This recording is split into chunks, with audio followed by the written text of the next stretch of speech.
And welcome to this episode of Trust or Bust, where Moed and myself are going to be speaking about personal brand, which is a pretty hot topic at the moment.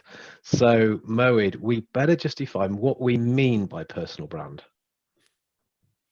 Yeah, and it's this is definition of Mark Schaefer's book Known, which is how are you known in your space, in your industry, in your profession. Um, and it could be both internally in your company, but for the purposes of this podcast, we're talking about amongst your buying group. So how are you known? How are you perceived? It's just like a company brand. When someone sees your face or your name, what emotions does that stir? Yeah, no, I like that one because I think sometimes people get scared with this one because they hear personal branding and their Yeah. brain goes to, oh, I've got to be an influencer. I'm going to turn into Kim Kardashian. I'm going to. No. How are you known in your space, in your industry? What Yeah. emotion does that stir? You said. Now that's interesting. Can you talk to me more about that? Yeah, I mean, well, decisions are based on emotion. We've covered that quite extensively in previous podcasts within this session. Sorry, previous sessions of this podcast. Um, when you see a brand like McDonald's, Ford, Ferrari, Lamborghini, you name it, there is an emotion that is stirred, and there is an emotional response to those things. It's just in the same way that you may look at one buyer versus another, right? As salespeople, there's one buyer, for example, that might be a client or a type of buyer, and you'd be like, gosh, this person's really difficult, right, to deal with, or this person's really scary. So that builds the emotion of being scared. Whereas another one, you might come across and say, man, this person's a really friendly person, right? I enjoy working with this person. I enjoy the conversations I have with them, etc. So that's what I mean by emotions, right? When someone sees your name and someone sees your face, right? Someone sees whatever element that's attached to your personal brand, what are the emotions that this person is feeling? Now, we have to be very careful here because apathy is a bad emotion, right? Okay, so people think, they go to the extreme, which is love or hate. But apathy is also a bad one. If you don't know, remember what I said about the brain. If the brain, where there's a lack of information, the brain reverts to safety mode, right? And safety mode is usually avoidance. So if they don't have much information about you, which leads to apathy, that apathy can very quickly lead to avoidance. So if I don't know much about you, I'm going to put you in the category of all the other salespeople that I may have engaged with. And unfortunately, that's usually negative. Cool. Right. So yeah, again, makes a lot of sense that we don't want to be kind of filed under, yeah, not interested, not bothered, but don't even kind of register on the on the scale. Yeah. We're talking all about building trust. So not doing something about your personal brand is your trust buster. It is. You're not building it. In fact, you could be breaking it because you are being filed away. So we want to be doing things that positively impact our personal brand, that are sort of helping people to say, yes, like him, useful person, want to work with them, trust them, all the good elements of the emotional sort of spectrum you talked about. Yeah, and think about, think you're a great example of this, actually, Fred. Right? So you wrote the book, you wrote your book for a reason, right? And that has an impact on your personal brand. So you yourself do a lot of work around that. And the big part about that is differentiation, right? It's a very noisy, very crowded world, hyper competitive world. And there's thousands of us, right? Wherever you are, in whatever field you're in, you can bet very securely that there are thousands of other people like you. And at the minimum, there are hundreds who are knocking at the same door of your buyers. So personal brand is one of the most powerful ways of being able to differentiate yourself. And by the way, just to be clear, this is separate to the brand of the company that you work for. Oh, totally. And I think this is where there's another trust buster in that people just try to do the same thing and associate them too much with the company. Yes, basically just But yeah, no, forwarding you're right. posts. writing the books about having clarity of message and then giving me something to hang what I say stuff around. But not every salesperson is going to go off and write a book, are they? No, I wouldn't have thought. No, and that's, I mention it because it's the things that you do, but there are so many others that you do that are part of your personal brand, right? This podcast, for example, the posts that you send out on LinkedIn. So it's these are just the channels or the mediums or the mechanisms by which you get your brand out there. But you select the one that is right, not just for you, but also right for your audience, which is very, very important, which we can talk about in a moment. Sure. But yeah, absolutely. Yeah, so I mean, they're kind of books, podcasts, that kind of thing. Yeah, very, very conscious. Of course, that's what we're doing. Yeah. Again, a salesperson isn't going to do that. So let's make it accessible. What kind of things can a salesperson do to position themselves, as somebody that the buyer wants to recognize as being, useful, as being, the kind of person they would want to talk to? Yeah. What sort of stuff can we do? Because I think there are a lot of things, and a lot of them are reasonably easy, which is why it's kind of, I find quite frustrating that salespeople don't do this. Might be lack of understanding, might be lack of interest, probably lack of knowledge. So if we can just share a few almost like quick wins. Yeah, or confidence, actually. Yeah, talk to me about the confidence before we go in the quick wins. Oh, well, you're exposing yourself out there, right? I mean, this is, we don't need to go into the neuroscience here because to be frank, it's pretty obvious we've all experienced it, right? When you were young, being able to talk in front of a crowd, a lot of people fear that because you're exposed, right? So that exposing element can be very, it can bring about a lot of fear, right? It's also very public. So people think, well, if I say something, it's out there in the public, people can track it, people can ridicule me, etc. So this is, the whole social media exposure element is something that can elicit a lot of fear in people. What we need to realize is that there are billions of posts out there. I can't remember the exact figure, but it's something like 5 billion posts that are published or pieces of content that are published a day or something ridiculous like that. Very few people are going to see that, right? So your reputation is not going to be as exposed as you think through one bad post, for example. And by the way, in LinkedIn, you can always take it down, right? Yeah. So that you have that safety option. But one thing I do want to clarify is it's not just confidence or skill, it's empowerment, right? Very few sales leaders, very few businesses encourage, empower, support salespeople to build their own brand. Very few. I have probably only come across one out of the hundreds that I've spoken to. And even then, it's not real encouragement. It's a little bit of support, and we're happy for them to do that. But we will, we would want those posts to be vetted by us. Like there's no real encouragement to do so. And sales leaders don't really place that much importance in it. Certainly not up there when it comes to sales training or any of the other levers that they might invest in to improve performance. I find this one so interesting. And then, it's kind of ironic. This is a Trust or Bust podcast. I find it's a trust thing. Yeah. It's like they don't trust a salesperson to put something intelligent online. They don't. Like, well, what do you think they do when they're on the phone? What do you think they do in meetings? What are they saying out there? Yeah, but we don't want to say it publicly. Well, if they're saying stupid stuff, you don't mind them doing it privately then? Is that what you're saying? Oh, no, we don't mean that. So get over yourself, sort of thing. I can go off on this one big time, but I will behave. And the problem is they just don't see the value, right? It's too remote of a connection in terms of the ROI calculation for them, right? And it's also quite new. They don't get it. So they won't invest it. They will rather invest it in the same old stuff that, hasn't really produced much results before, but for some reason they think if they invest in it again, it will produce better results. So there is that element in there, and it requires a bit of confidence, a bit of courage from salespeople. But actually, it's not that much, because if you're guided in the right way, and there's so much information out there, if you're guided in the right way, you'll be able to do that yourself.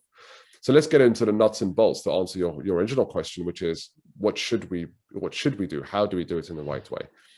The first thing I would advise is, build up your confidence by building up your knowledge. So get some of the books out there that are from some great experts on this area. One of which I have mentioned, Mark Schaefer, his book Known. I would highly recommend that book. It will help you understand. And even though it was published, I think it was in 2009, it's still very, very relevant and very helpful. So learn some of the techniques and some of the confidence boosting elements that he describes in there. But there are a few things that you should also look at. So number one is 4 things that I would say. Core values. So what are your core values? Get clear on that. List them out. What are your strengths? Don't try to be like a Kim Kardashian or the others, or even those in your industry. Don't try to be like them. Build on your own strengths. So get clear about what your strengths are and list those out. List out what your personality is. How would you describe your personality? Are you fun? Are you a joker? Are you quite serious, etc.? And then the other one is the image that you want to portray, right? Is that an image of professionalism, or is it an image of quirky competence, right? Get clear about what that image is that you want to portray. And when you look at all 4 of those things, right, apart from, core values are your core values, your strengths are your strengths, your personality is your personality, but the image part links with the audience. And this one's really important. So now that you're clear on yourself, get very clear on your audience, the people you're speaking with, right? What are their personalities in general like, right? How do they view their role, right? Are they in a role that's considered very serious? So for example, in finance or security or, digital things that are involved in security and finance, things like that, they're treated very seriously. The individuals are very serious. But in other functions or in other job responsibilities, it may not be as serious. I'm not saying it's not important. It's just their personality can be quite different. So you want to know that, because that will help you with the communication, so the words that you use, and it will help you understand the channel by which you put your content out. There's no point in having great content if no one's hearing it or listening to it or watching it. So you've got to understand who your audience are. You've got to understand where their attention is. So where do they go to learn the things that they learn? And there are a few things you want to do with some of that content, which we can come on to later on. But here are the psychological reasons for why that's important for a buyer. Number one is it builds up predictability, right? Your message builds, the more frequent your message, the more predictable your message is going to be. Predictability equals safety or security. And that is incredibly important to trust. Consistency, right? So you're not just a one flash wonder that you're just coming in for a call. When they see that you're active online and in the areas where they are present, that level of consistency shows that you take this seriously, right? Again, that builds trust. Familiarity is the third one, right? The more familiar they are with you, the more they're going to trust you. And by the way, trust takes time to build, right? So if, again, that leads into consistency and predictability, but the more familiar they are with you, the more they will trust you. And then there's longevity in the end, right? Again, that kind of related to consistency, but if they see that you've been active and talking about this space for a year, 2 years, versus not talking about it at all, there's an element of longevity in there where they say, well, this person has some skin in the game. This person seems to enjoy and take seriously the work they do amongst my community as a buyer. I'm going to trust that person a bit more. So those are the kind of key 4 psychological components for why, building your personal brand is seen as very favorable from the buyer's perspective. Yeah, because I think you've said before that the brain, particularly what I would add into this is you put yourself on this. It's all very well writing text. It's all very well sort of put out posts. And again, I know it's hard when you're not used to it, but if you can record videos, if you put a photo of yourself, if you're, because that's your biggest piece of branding, isn't it? Your face. Humans, we've spoken about this in other episodes. Yes. How we're programmed to register other people's faces to read that. So if you're putting stuff out where people can hear you, where people can see you, where they start to make that connection with your face and the stuff that you're saying, the brain doesn't know that you've not actually really met the person. I think you told me that. Yeah. You know, so it feels as though you've met them. So you meet somebody, and I've experienced this a load of times where we're chatting away and somebody says, we've not actually met properly before, have we? I said, no, I feel as though I know you really well. Yeah. So yeah, because if you look at the hours of content we're putting out, it's more like you've seen some of that stuff. Yep. Yeah. So The brain processes images 60,000 times faster than words. yeah, and So, it doesn't know yeah. that I've not actually seen you, but I've heard you, I've seen you, I recognize the stuff that you're saying. So, you know, if you could say to somebody, I'm going to give you a hack that the buyer's met you before they've met you and thinks that you're great, everyone would jump on that. Right, Noel's doing this. Oh, but I don't know what to say. Whoa, let's just rewind this. You don't know what to say. Really? And you're in sales? Yeah. What do you say when you go out to people? I answer their questions. Answer questions then. Yep. If you're worried about what to put, think of what somebody asked you yesterday. Put that question, well, don't put who asked you, but put that answer online. Yep. You know, what common challenges do people have? You know, what research, what things were you desperate to share with your customers that you can't because they won't let you go and see them? Those are sort of things that actually, when you start to think about it, content almost writes itself. Almost writes itself. Yeah. Almost. And yeah, you're absolutely right. And this is where someone says, I don't know what to say. And then you say, well, hang on a second, what do you mean you don't know what to say? You know, what do you say on the calls, etc. Right. And what we talk about, you and I, Fred, advocate this a lot, which is practice, right? Yeah. Okay, don't go online until you've practiced. Practice it, right? If you'd seen my first article, it is horrendous, right? And I keep it somewhere where I look at it after a couple of months, etc., just to remind myself how far I've come along. Every single person's content, posts, etc. If you'd seen their first one, and there are people that actually showcase this online just to show you how bad it really was. That's, you know, don't be afraid of the fact, right? It's going to be bad the first time, but there are a few things you can do to mitigate that. One is practice. Two is share it with your superiors or someone in your business who's experienced, and ask them and say, hey, how would you write this? You know, have I touched on the right points here? Are there any points that I'm missing? The other thing you can do is you don't have to create your own a post from scratch.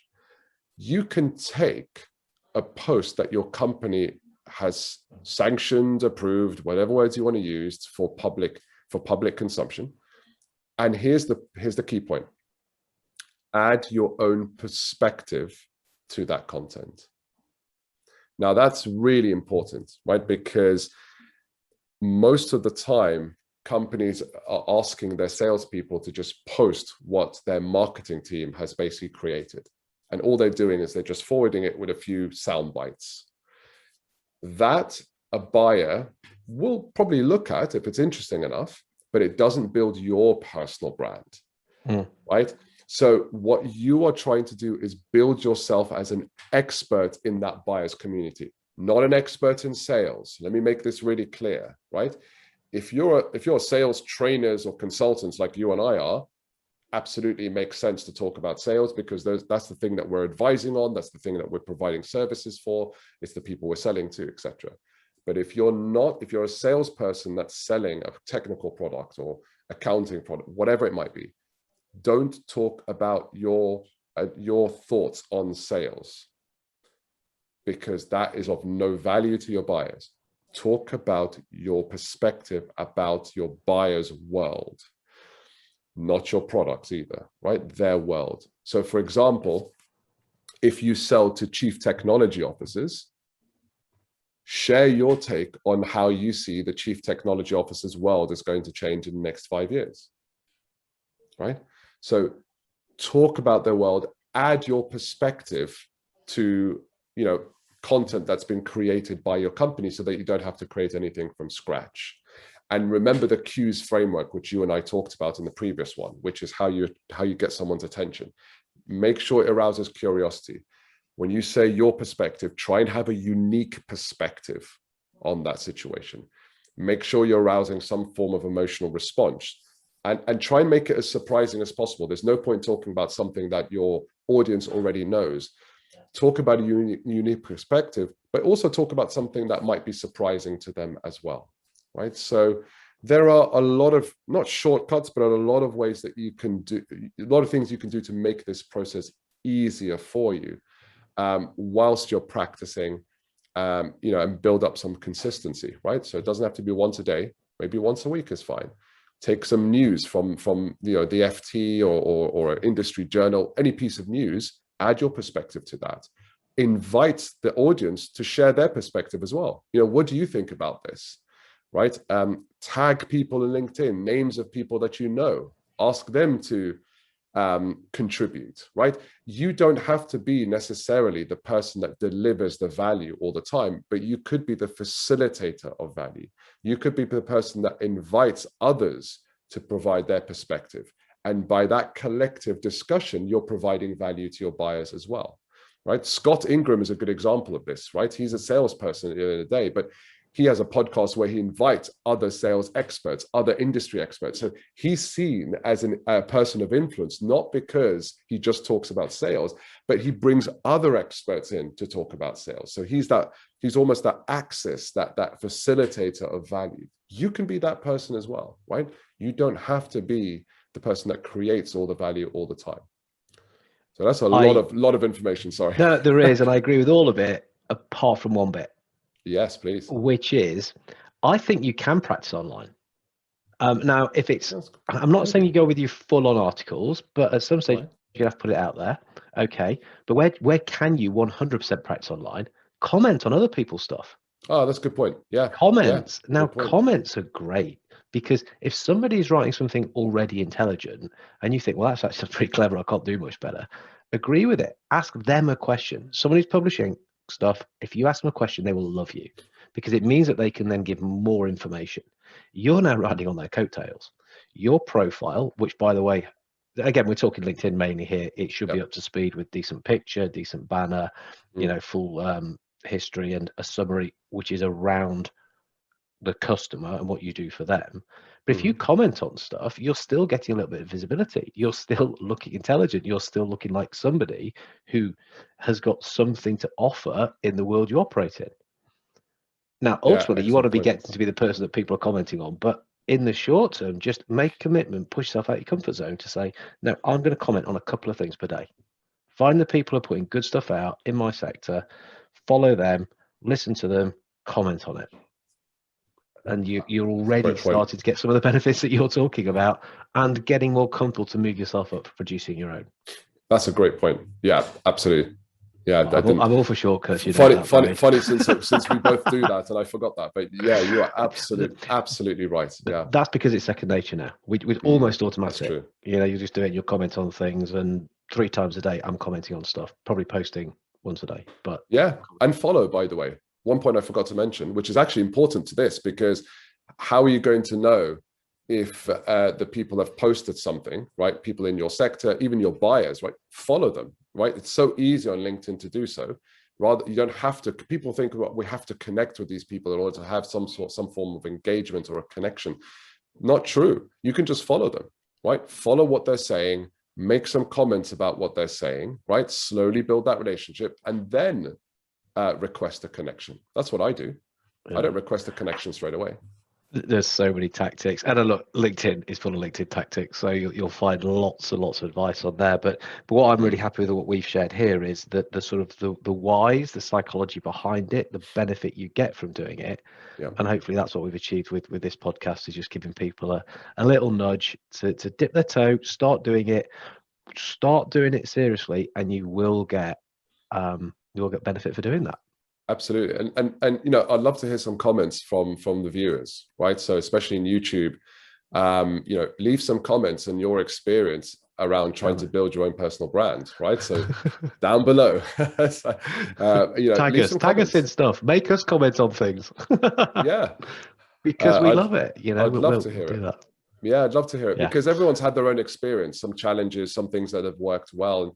And if you have any questions that you would like us to bring to any future episodes, then do so, right? Because this is for you guys at the end of the day. So if there are specific areas around this, or any part of the Trust or Bust sessions that we've been recording here, then do let us know. 100%.